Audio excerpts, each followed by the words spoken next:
एक रोटी में तवे से उतार कर लाती, सुबह से रात तक इतनी गर्मी रहती। सासू माँ इतनी कंजूस क्यों, जब देखो तो बचत करने में लगी रहती हैं। ठीक है, माँ से बात करके लगवा दे। सुबह घर में मेहमान आ जाते हैं। प्रिया नाश्ता बना रही थी। बहू आलू के पराठे और लाओ। कोई नहीं, बहू को आराम से बनाने तो, बड़ी गर्मी है।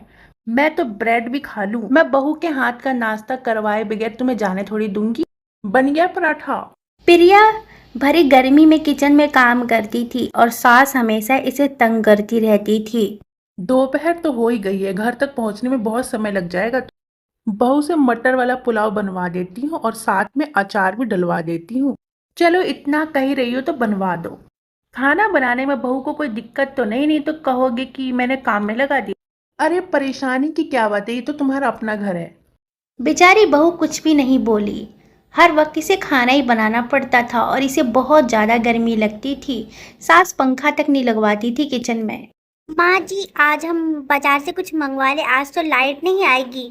बहू खाना बाजार से मंगवाने की क्या जरूरत है, घर में ही नॉर्मल खाना बना देना। तो पेट भी नहीं भरता उस खाने से। अभी तो उजाले, एक काम कर, मोमबत्ती जला ले और खाना बना ले। ननद घर पर आ जाती है। लाइट बहुत देर से गई हुई है, दोपहर से गई है, कोई खराबी हो गई है। जो भी तुम्हें खाना है बच्चों, तुम्हारी मामी तुम्हें बनाकर दे देगी। प्रिया चुपचाप किचन में चली जाती है और बच्चों के लिए बर्गर बनाने लगती है। यहाँ बहुत गर्मी, आपसे खड़ा नहीं हुआ जाएगा, मैं बना दूंगी खाना। भाभी गर्मी तो आपके लिए भी है, गर्मी तो हमें लगती है, आपको भी लग रही होगी ना। अरे किसी को दिखता है कि नहीं, भाभी कितनी मुश्किल से खाना बनाती है। चिमनी भी नहीं है ना, पंखा है। किसी को ध्यान नहीं देना। मैंने माँ से कितनी बार बोला, पर माँ मेरी बात नहीं मानती है।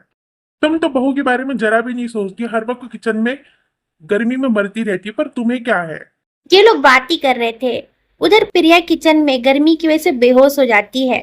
प्रिया करण के साथ डॉक्टर को दिखलाने जाती है। डॉक्टर ने यही बोला कि तुम गर्मी में मत रहा